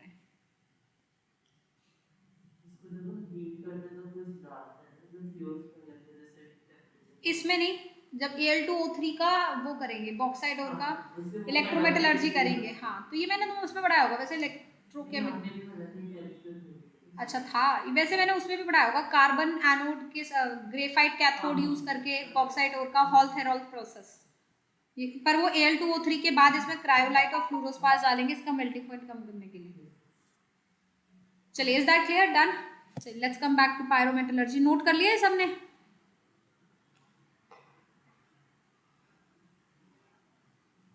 अच्छा, अब ये बताओ आप लोग कोऑर्डिनेशन का टेस्ट कब दे सकते हो? Can we keep this Saturday? Coordination compounds and d block, can we keep it this Saturday? कितने बच्चे मान क्या रहे हैं, मतलब देना ही है, मानोगे क्या?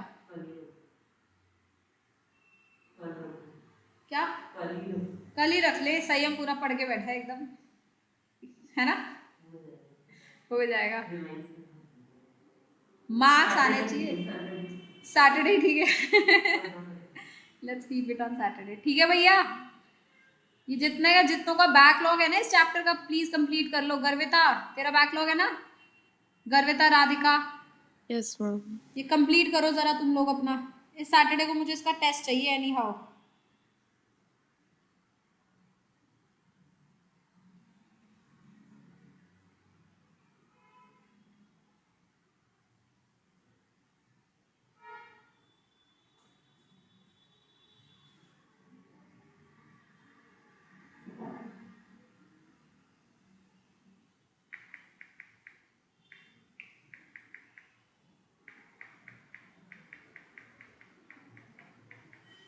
चलो आगे, done. Yes, ma'am.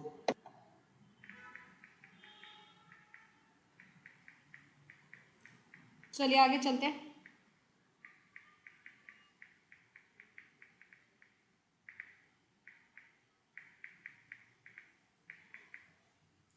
Okay, pyrometallurgy. Pyrometallurgy का तरीका क्या है?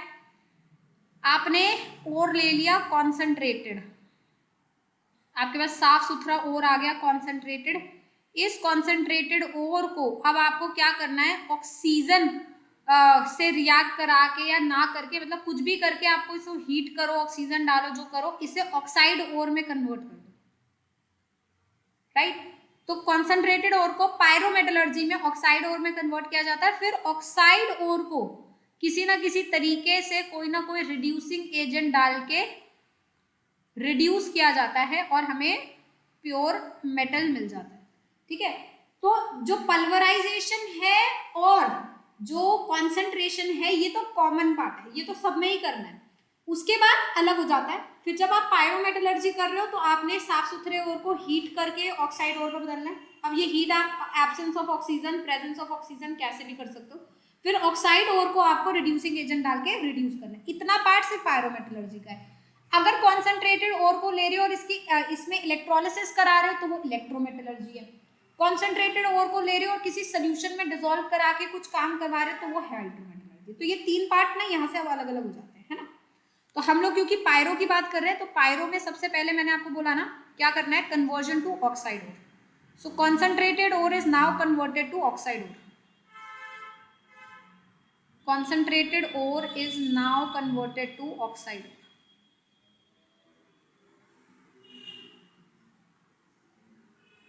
ये हम लोग क्यों करते हैं? ये पायरोमेटलर्जी में हमने इसलिए करते हैं क्योंकि reduction of oxide is always easy. Pyrometallurgy में हम लोग इसलिए करते हैं because reduction from oxide ore is always easy. Reduction from oxide ore is always easy. From oxide ore is always easy. किसी भी ऑक्साइड ओर को रिड्यूस करना is always easy.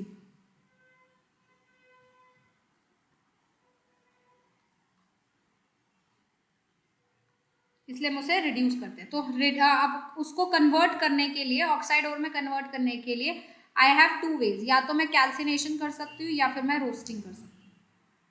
So one way is calcination, one way is roasting. Calcination generally की जाती है heating of any ore in absence of oxygen, not absence, limited supply of oxygen. Heating of concentrated ore in limited supply of oxygen.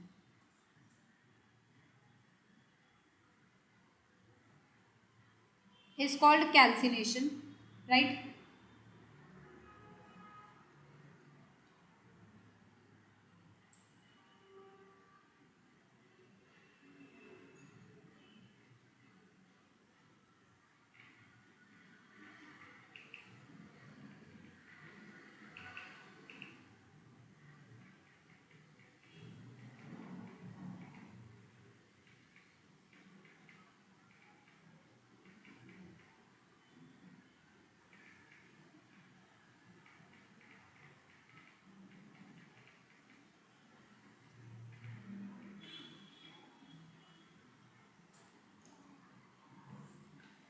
It is used for oxysols. It is used for oxysols, hydrated metal oxides, hydrated metal oxides,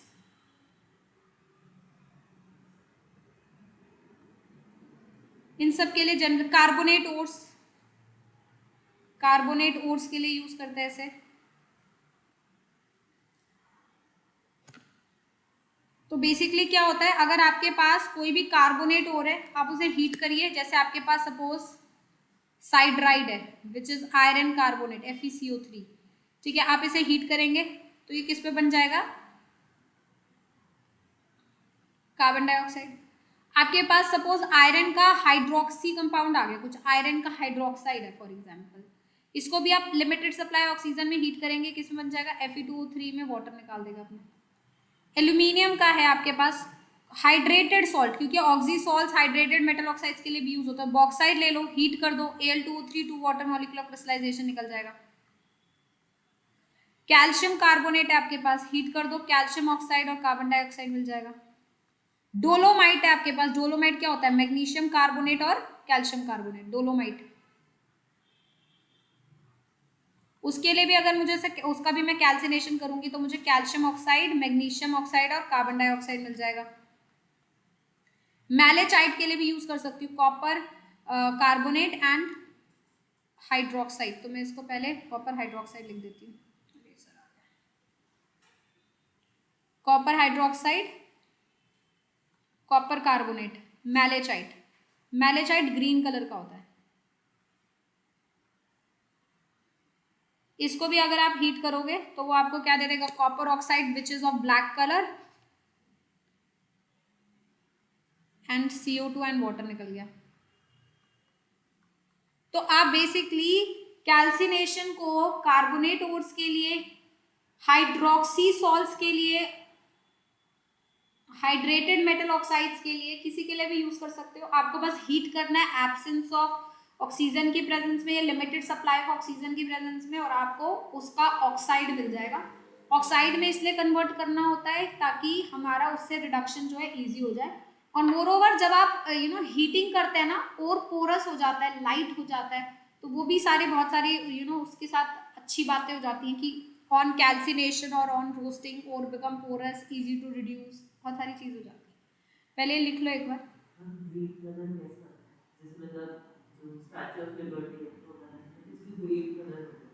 जी नहीं पता मुझे statue of liberty के बारे में, मेरी GK थोड़ी week है। अच्छा तू मुझे बता, पहले कॉपर की थी वो, अच्छा फिर स्टैचू ऑफ लिबर्टी वो, अच्छा वो तो कुछ और ही होगा उसका, अब ग्रीन अपने आप हुई है, फिर उन्होंने कुछ उसके ऊपर कोटिंग की है।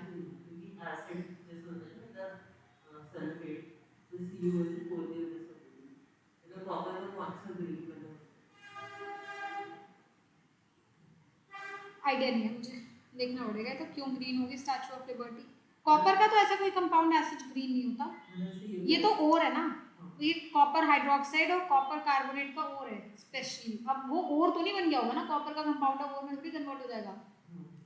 आपको तो ऐसा कोई कंपाउंड सोचना है ना जो जैसे ऑक्सीडेशन हो सकता है उसका, तो कॉपर का ऑक्साइड तो ब्लैक कलर का होता है, हाइड्रोक्साइड वो बन नहीं सकता इतनी आसानी से, हाइड्रोक्साइड का फॉर्मेशन नहीं हो सकता, एयर में खड़े खड़े हाइड्रोक्साइड का फॉर्मेशन नहीं हो सकता, कॉपर हाइड्रोक्साइड की लेयर नहीं बन सकती। या फिर उन्होंने कुछ बेसिकली कॉपर में कुछ या तो कुछ एक कंटामिनेशन प्रेजेंट होगी उस टाइम पे जिस वजह से वो ग्रीन हो गया लेटर ऑन, ये हो सकता है। ये हो सकता है कि कॉपर का जब एक्सट्रैक्शन कर रहे हो तो उसके अंदर कुछ कंटामिनेशन हो पहले से। बहुत ही ज्यादा पुरानी है वो तो, मेरे को भी जरा गूगल करना पड़ेगा, ये तो हमें नहीं पता। Statue of Liberty turning out to be green, wow देखते हैं, पूरी ग्रीन हो गई होगी किसी वजह से, या फिर लोगों को पागल बना रहे होंगे, खुद ही ग्रीन पेंट कर दिया होगा क्या पता। हाँ जी भाई, ये लिख लिया सबने, हाँ या ना? सानवी, गौतम सुन भी रहे हो, म्यूट करके बैठे हो रजाई के अंदर बस, और साथ में चाय वाय चल रही है? ये सुन भी रहे हो और लिख भी रहे हो, क्या चल रहा है? असलियत बताओ। है गौतम, क्या चल रहा है बेटा? मैम लिख रहा हूँ। लिख रहा है, समझ भी रहा है? Yes ma'am. पक्का? Yes ma'am. Saanvi yes ma'am, लिख ली। लिख लिया? लिखने का मन कर रहा है तुम लोगों को इतनी ठंड में?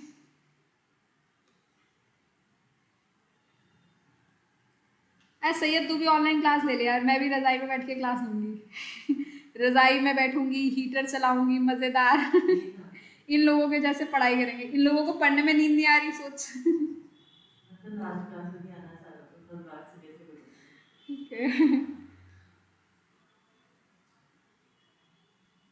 चले आगे, डन। अच्छा अब लिख लो advantage of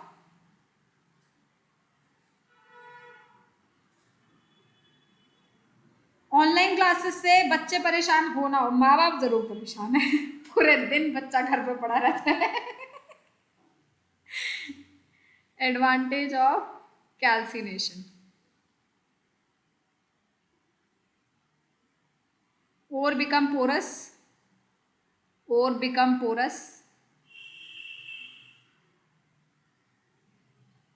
volatile impurities remove हो सकती है भाई, अगर बाई चांस कोई एक आधा थोड़ी बहुत इंप्योरिटी बच गई जो कॉन्सेंट्रेशन से रिमूव नहीं हुई, वो वॉलेटाइल प्रोडक्ट्स रिमूव हो जाएंगे। प्रोडक्ट और impurity can be removed, right Aadi? Yes ma'am. लिख रहा है तू भी? हाँ जी मैम। पक्का जी? Yes ma'am. Okay ji.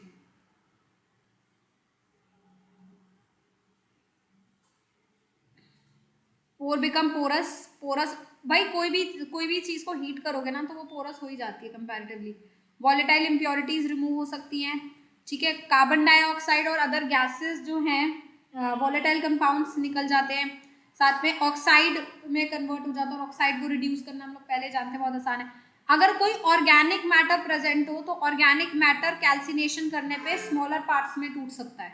Organic matter as a impurity we are saying, if any organic matter is present it can be converted into its smaller parts.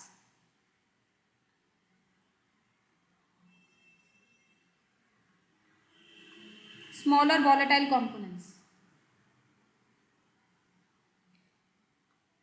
these are the basically advantage of calcination. Let's talk about the next way, that is roasting.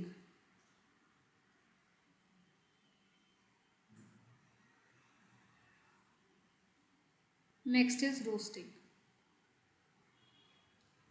पता नहीं चला वैसे, तुम बच्चों को पढ़ाते पढ़ाते साल हो गया, ये साल पता नहीं कहाँ चला गया। मुझे तो अभी लगता है तुम लोगों की हालत देख के ना कि अभी तो पढ़ाना शुरू किया था मैंने इन्हें, और अब ध्यान से देखा जाए तो भाई पूरा साल हो चुका है तुम लोगों को पढ़ाते पढ़ाते, है ना। मार्च में शुरू हुआ होगा बैच, मार्च आने वाला है, मार्च में लग गया था क्या? अच्छा हाँ, फिर हमारी क्लासेस स्टार्टिंग में ही ऑनलाइन हो गई थी, तो तुम लोग ऑफलाइन आए नहीं क्या पूरे साल भर? और अभी आए है ना, बाकी पूरे साल ऑनलाइन ही रहे हो, बर्बाद हो गए वैसे ये सब चीज़ों से कोई फर्क नहीं पड़ता, खुद के ऊपर डिपेंड करता है, खुद के ऊपर।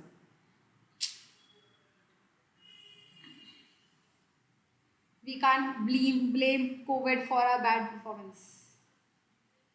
चलिए, it can be one of the reason, but that's not the only reason.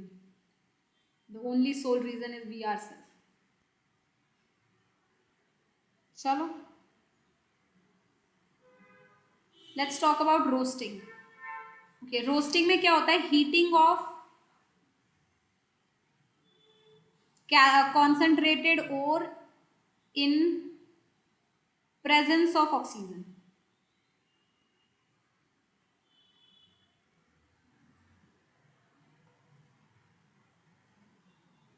ठीक है।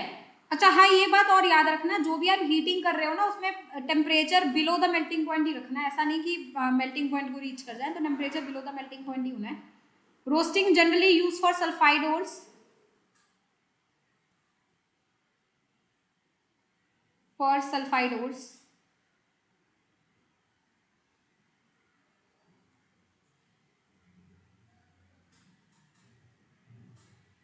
In roasting, sometimes non-metallic impurities are also oxidized। ये बड़ी अच्छी बात हो जाती है। In roasting,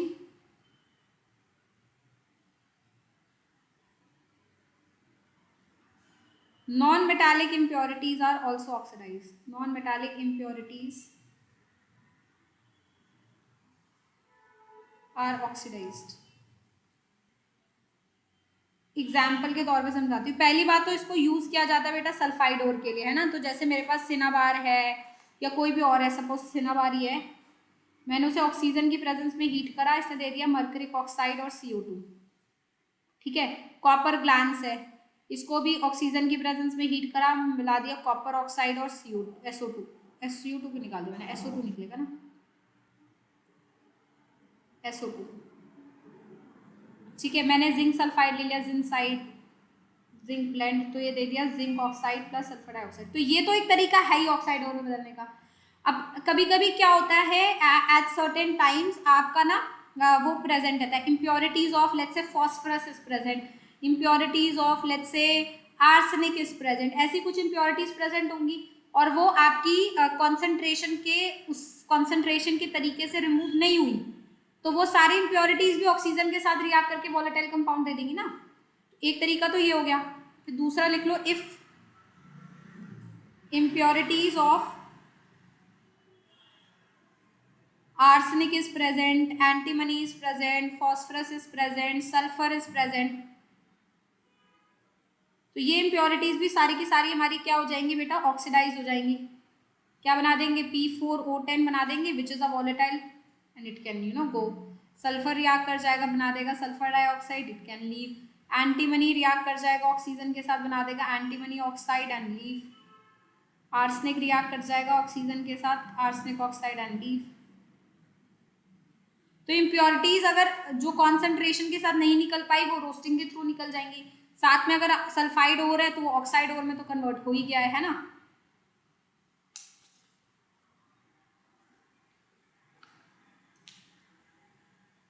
clear? तो ये दो तरीके हैं जिससे आप क्या कर सकते हो, रोस्टिंग करके या कैल्सिनेशन करके उसे किस में कन्वर्ट कर सकते हो, you can convert it into oxide ore. फिर ऑक्साइड ओर को क्या कर दो, फर्दर रिड्यूस कर। राइट? यहाँ तक सबको समझ आया? हाँ या ना? कोई दिक्कत? Yes ma'am. Archisha ji notes बनाए हैं यस मैम। अच्छे से? हाँ मैम। सोई तो नहीं? नहीं मैम। Good girl. चलो, see you guys in the next class. Thank you. Thank you ma'am. Thank you. No Vansh, Archisha और संयम सुन लो, मुझे सैटरडे टेस्ट चाहिए तुम्हारे BCM का, एनी हाउ, और अच्छे मार्क्स भी चाहिए। तूने तो मैम। दिया ही नहीं ना? हम सैटरडे को तो क्या वाला भी है ना, कोऑर्डिनेशन का। अरे तो केमिस्ट्री में वही दे दूंगी कोऑर्डिनेशन, फिजिक्स और मैथ्स का अलग ले लूंगी, 3 घंटे हो गए। ठीक है, समझ आई बात? ठीक है।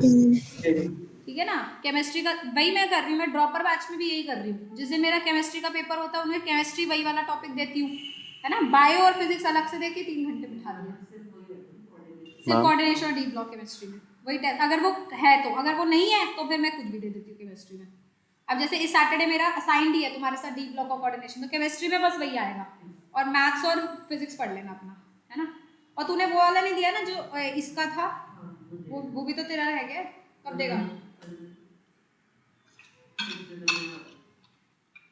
आजा 10 से 6 कभी भी। चलो, see you guys in the next class. और राधिका जी कहाँ गई है, या चली गई? गई। हाँ तो बोल बेटा। मैम मेरे को चीज पूछनी थी बस। हाँ बोल। मैम एक सेकंड।